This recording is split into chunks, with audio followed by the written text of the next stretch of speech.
pessoas, tudo bem com vocês? Cá estamos hoje, o grupo NGP, uma parte do grupo NGP. Acabamos de sair da apresentação de Janeiro Branco, que foi na Praça Dom Pedro II aqui em Indaiatuba. E aí falaremos um pouquinho como foi e de cada poema também. Então é isso. Quem começa? Quem quer começar? Quem tá na ponta? Faz que nem eu faço no canal do maestro.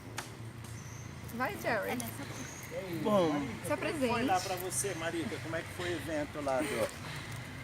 É o Jerry.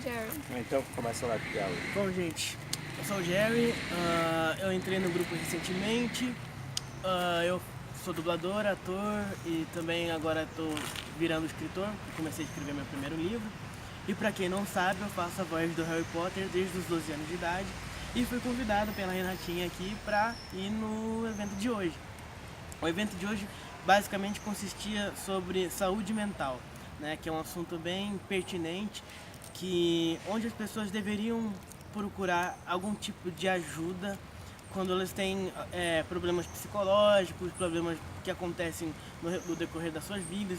Então, a gente tratou alguns temas que também foi relacionado à loucura, a gente falou sobre suicídio e a gente também falou sobre outros temas além da dança cigana que a Renatinha fez.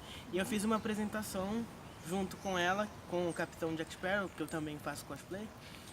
E devo dizer que no geral foi uma apresentação interessante, muito bacana, na qual eu pude aprender coisas diferentes, ver coisas diferentes. E pra mim foi minha primeira experiência em relação à apresentação pública, né? Eu nunca tinha feito uma. Eu achei bem interessante o tema. E como eu tinha mencionado antes, eu achei que algumas palavras, né, deveriam ser aliviadoras, mas quando a gente pensa em suicídio, eu na minha opinião não penso que é uma coisa boa que vai tocar, porque às vezes a gente fala sobre isso, a pessoa entra pra si e fala: ah, eu já pensei em fazer isso, mas não tive coragem, aí eu valorizei minha vida, né? A pessoa entra numa reflexão dentro dela e muitas das vezes essa reflexão acaba fazendo com que ela tenha uma melhora. E esse foi geralmente o intuito do projeto Janeiro Branco. Exato. Bem, Marika? Eu resolvi falar um pouco sobre a culpa, porque a culpa é um sentimento que faz a gente refletir bastante. A gente se sente culpado pelo que exatamente?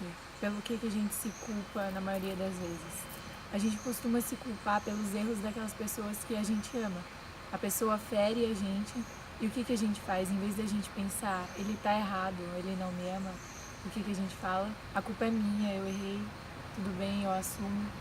Mas a culpa não é nossa, a gente fica remoendo na nossa cabeça, tentando achar uma desculpa para aquela pessoa não ser a culpada.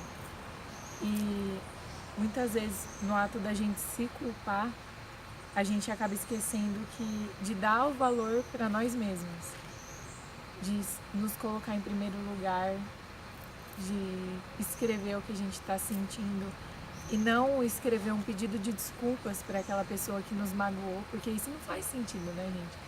Falando assim não faz muito sentido. Eu vou pedir desculpas para alguém que me magoou, mas é isso que a gente faz. A gente toma a culpa e ainda pede desculpas por uma coisa que a gente não fez, por uma coisa que a pessoa nos fere e a gente se culpa. Eu acredito que tudo na nossa vida é questão de escolhas.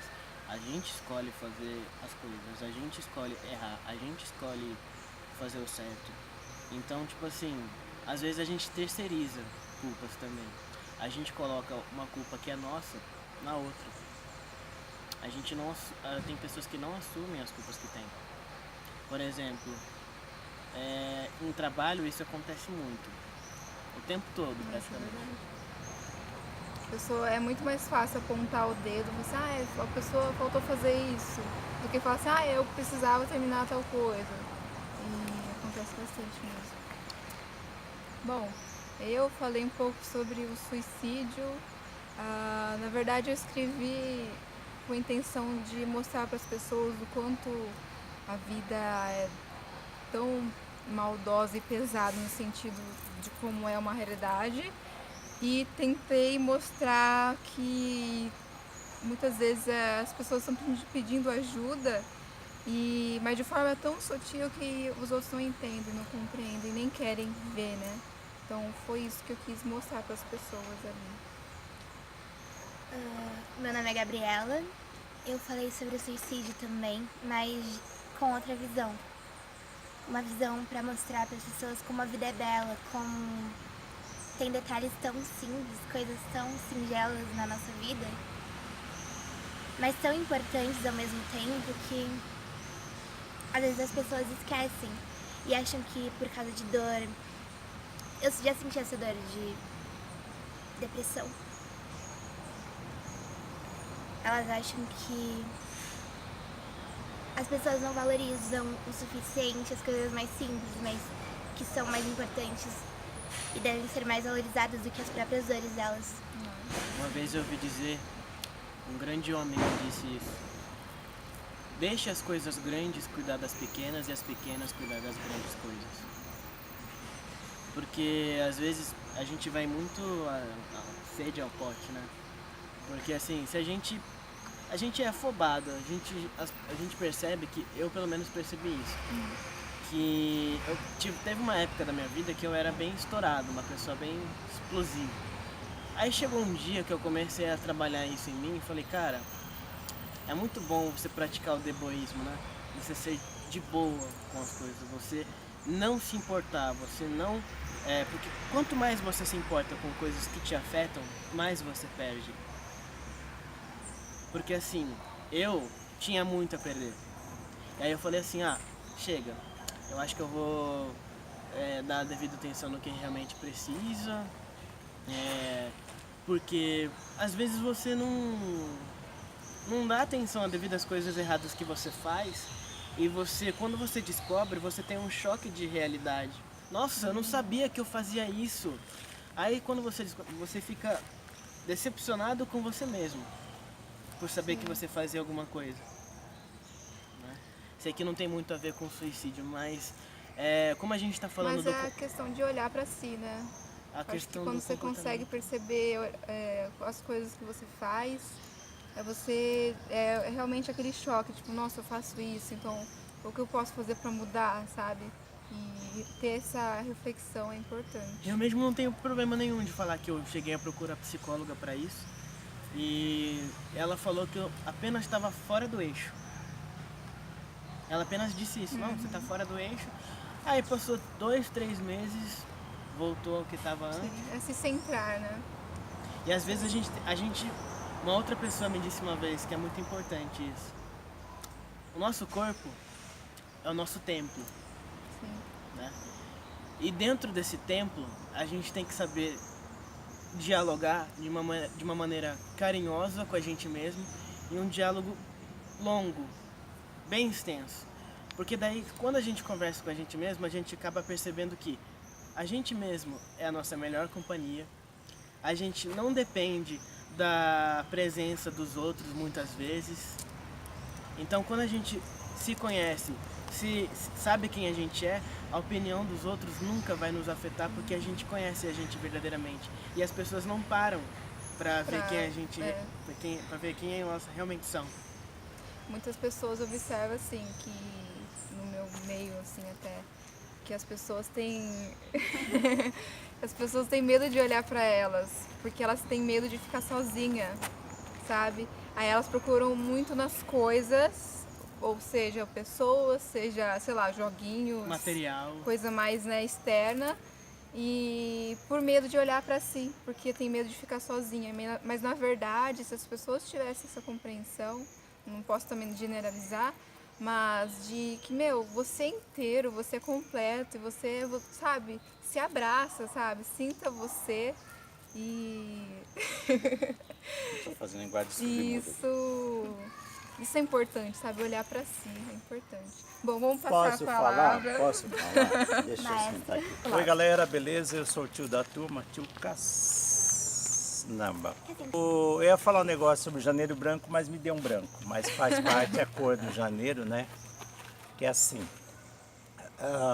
Eu comecei falando sobre a tragédia lá de Brumadinho, né? Porque isso é uma loucura humana. E até uma coisa que eu acabei postando lá no Facebook, que eu falo assim que Deus, ele criou tudo. Deus fez a criação, mas o homem fez a criação do desastre ecológico, desastre ambiental, né? Eu, infelizmente, não posso falar muito sobre isso, porque entra um pouco na opinião política, né? Tem um lado político, mas a política, às vezes, todo mundo sabe que eu sou averso à política, né? Aliás, faz 20 anos que eu não voto. Não decidi não exercer mais meu voto aqui no Brasil, porque eu não acredito. Até eu falei para Maria que o futuro está sempre na mão do jovem, de mudar a cabeça, né? E essa coisa, por isso que a gente fala nova geração de pensadores, para esse propósito mesmo, de vocês refletirem e levar a coisa mais a sério, sem corrupção, que infelizmente o Brasil rola isso. Mas o que eu falei ali é que, por exemplo, a gente comete várias loucuras assim, né? A gente fala, quer ver, eu vou entrar dentro daquele lixo, é uma loucura. A gente já vou fazer tal coisa, é uma loucura, mas a loucura tem um lado saudável, acho que todo você conversa sozinha, também, eu levo uns papos comigo, fico apaixonado por mim. É difícil, eu até achei que era meio gay comigo mesmo, né? Então o que acontece? Então a gente tem esse momento aí que é bacana ter saído desse janeiro branco, porque claro que às vezes a questão das cores, você viu que tem o outubro rosa. Quase fomos atacados por um bicho de quintal, detalhe. O outubro rosa, novembro azul, que são coisas que simbolizam, mas como teve uns problemas aí de azul, rosa, isso é tudo bobagem, porque agora vocês estavam falando um negócio legal da questão de se aceitar.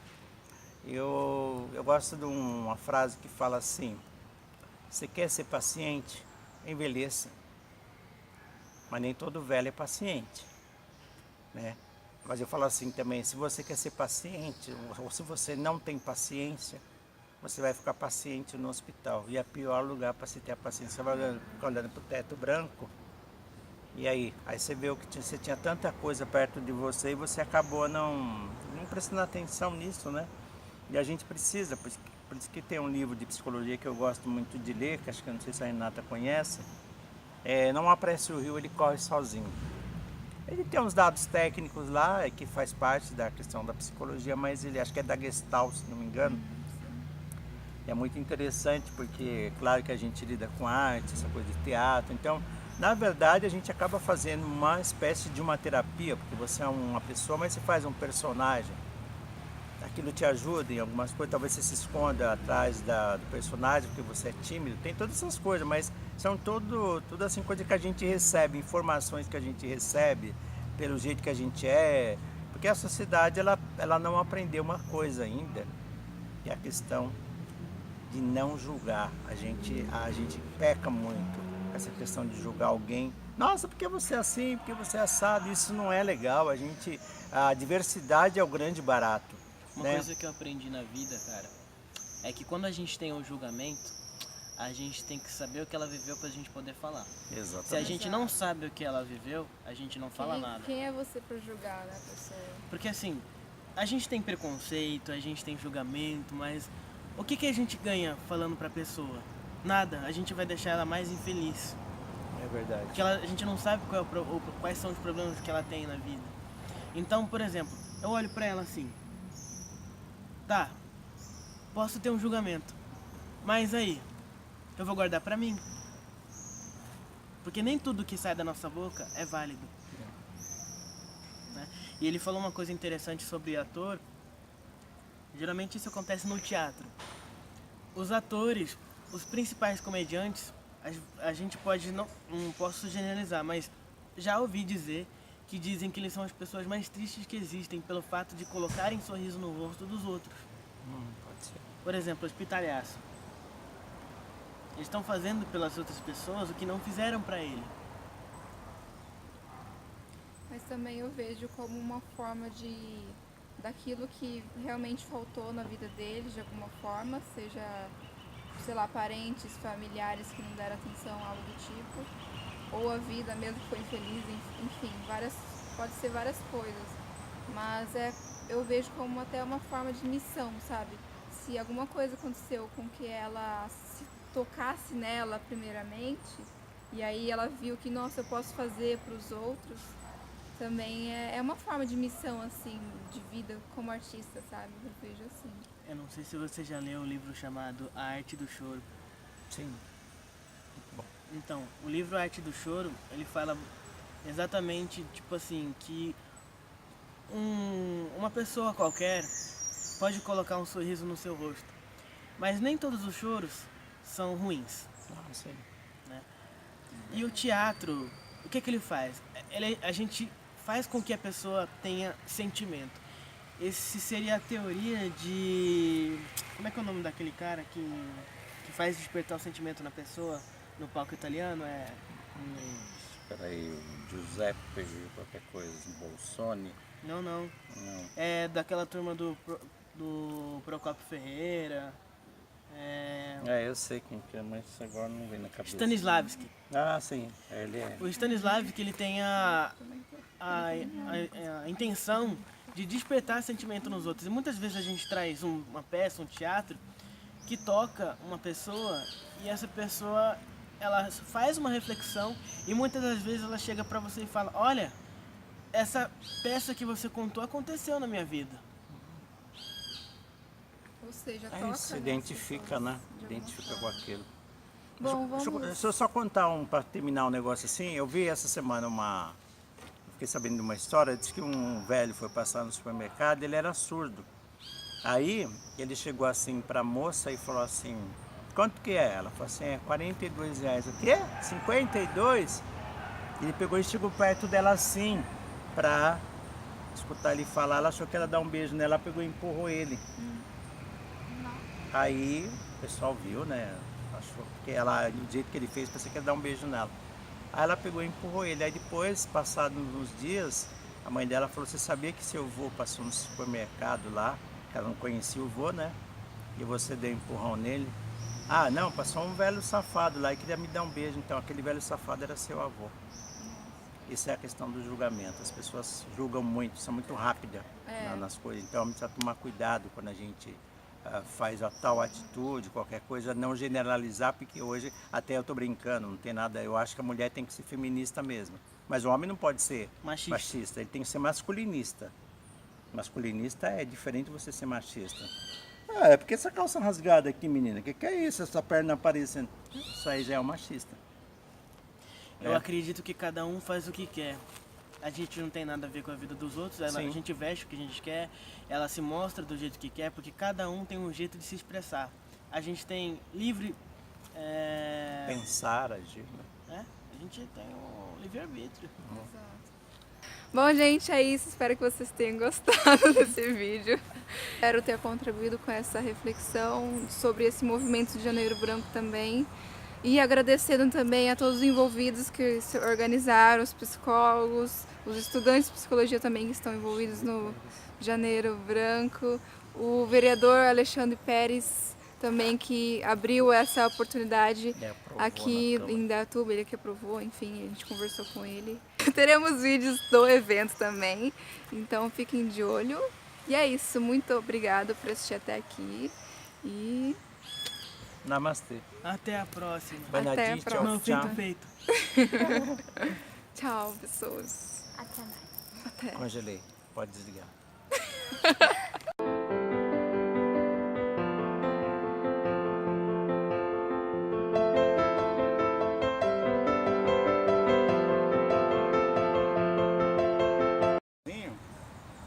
Não, faz junto. Quer que eu dou espaço aqui pra Pode ti? ser sentado lá de Mari. Isso vai pro erro de gravação, tá? Ai, vou essa deixar menina preto e aqui, eu branco. sou fã dessa garota aqui.